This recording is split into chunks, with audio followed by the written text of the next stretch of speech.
Hey, what's going on, guys? Happy Friday. We have to talk about the Daily Wire because it is truly failing, and people are talking about it, and it's getting very interesting. And at some point, I am going to make another video about the rise of Nick Fuentes because this guy has just completely taken over. And the funny part about this is when Charlie Kirk was assassinated, there were so many people online that were saying Nick Fuentes is going to be up next. And you had a lot of backlash to that, like, no, he's too controversial. It's not going to have blah, blah, blah.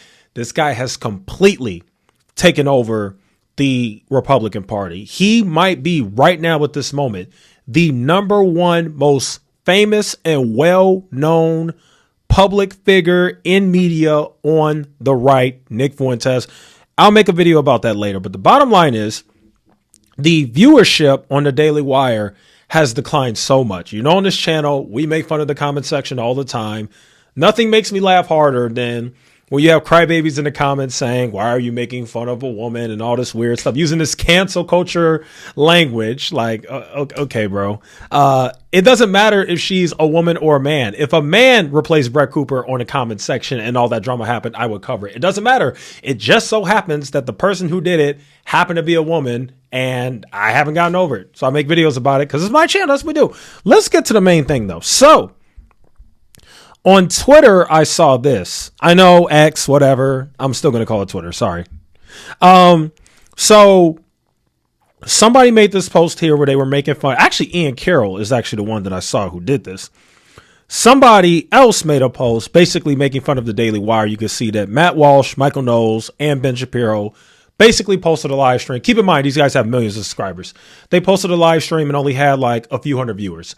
And people are literally making fun of that. And you can see Ian Carroll post this tweet where he says the Daily Wire will be gone in 2 years tops unless it is eternally propped up by its Zionist donors who refuse to let their false grip on America, on American thought go. Matt and Michael, your ship is sinking and is being captained by foreign interests. Get off. So you have that. Let me show you guys something else. Here's another tweet. The chat was against them as well. Half the viewers are just clip farming or rage baiting actual Daily Wire viewers. You are truly seeing the beginning of the end of the Daily Wire. This actually began a year ago when they lost their two biggest stars, which I can't understand why you would let them go. You let Candace Owens and Brett Cooper go. And the funny part about it is Candace Owens is pretty much the biggest podcaster in the world, literally. Like, she gets an unbelievable amount of viewership. And Brett Cooper is no slouch herself. She's still killing it and doing well and getting way more views than pretty much everybody on the Daily Wire. And yeah, the viewership is slipping. Nick Fuentes is rising.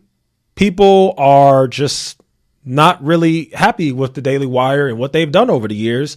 And them as a network and a company is suffering because of that. Let me show you guys something else. Shout out to this guy. His name is Connor. He made a very interesting video titled "Nobody Cares About the Shapiros Anymore." And I actually thought it was a very well-made video, and it was just funny. So I'm going to go ahead and react to this a little bit and continue to give my thoughts on this Daily Wire Ben Shapiro situation. Here we go. That is that for the most part, both of their content is failing. Ben Shapiro's channel has over 7 million subscribers, but often finds it difficult to crack 300,000 views on a video. You know, I'm not an expert or anything, but those numbers don't look good to me. I don't know. If I had a You know what that means? When you have a ridiculous following like that and your viewership has declined the way that his has, that means that a lot of people who once subscribed to his channel and liked him, they stopped liking him. They stopped liking his takes. They stopped liking what he stood for. And a lot of people are too lazy to unsubscribe. So they didn't unsubscribe. They just stopped watching. Like, that is crazy to have 7 million freaking subscribers. As a matter of fact, let's actually go to Ben Shapiro's channel. I just want to see what his channel's looking like.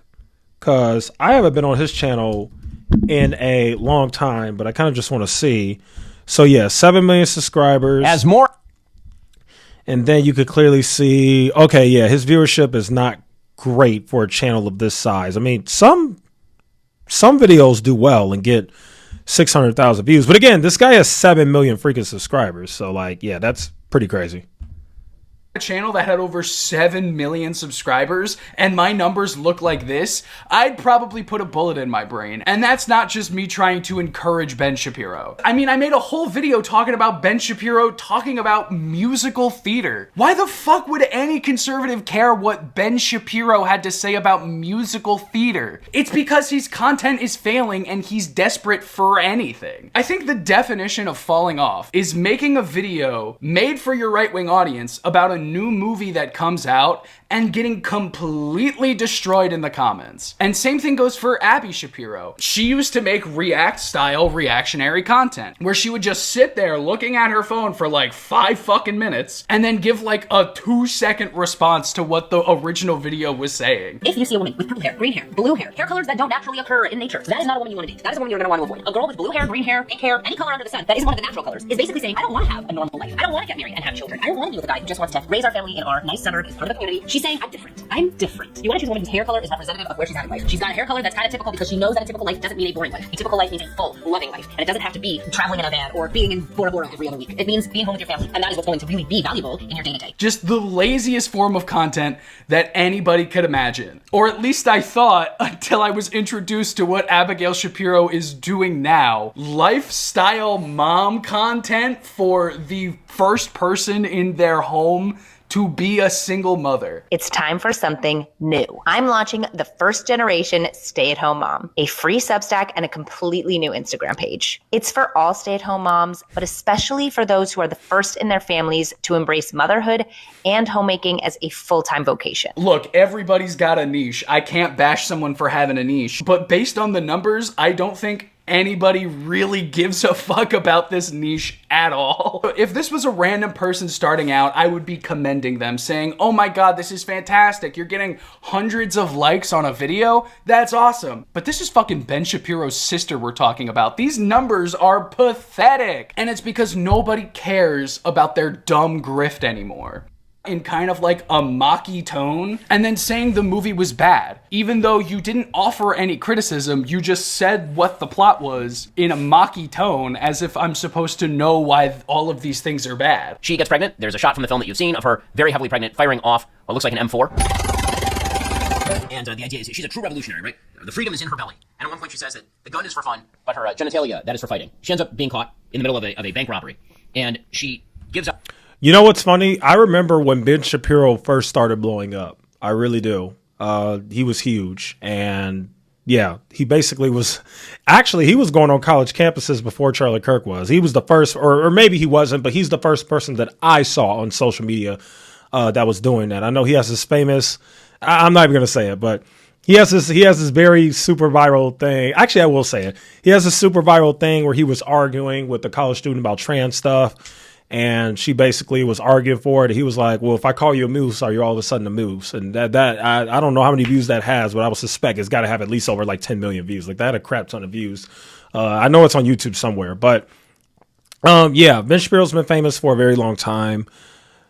They've completely fallen off the map with their content now. People are getting tired of it. There is a new kid on the block. There's a new wave of, I don't even want to say a new wave of conservatism. There's a new wave of populism is what I would call it.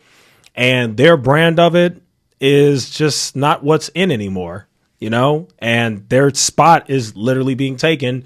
And it's Nick Fuentes right now, but tomorrow it's going to be somebody else. Like that's what's going to happen. When you don't adapt to the times and adapt to what your audience, this guy actually talked about in the video, how you have to constantly pivot your content.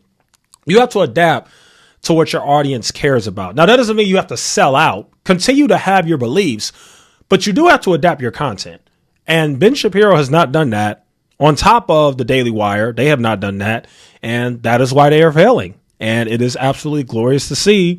And yeah, the Daily Wire is crashing and burning, and it's going to continue to get worse. And that's just kind of what it is. So yeah, as always, let me know what you guys think in the comments. What do you think about Ben Shapiro? Do you think he's fallen off? I mean, obviously he's going to be relevant forever. He's built a huge audience. He's a big name. He's always going to be a big name. What I'm simply speaking to is the fact that he is on the decline. He's reached his peak. Okay. He's already reached his peak years ago. Now he's on the decline, and these new kids on the block are going to start to rise. That's basically what I'm saying in this video. So anyway, let me know what you guys think in the comments. Thanks so much for watching. I'll see you in the next one.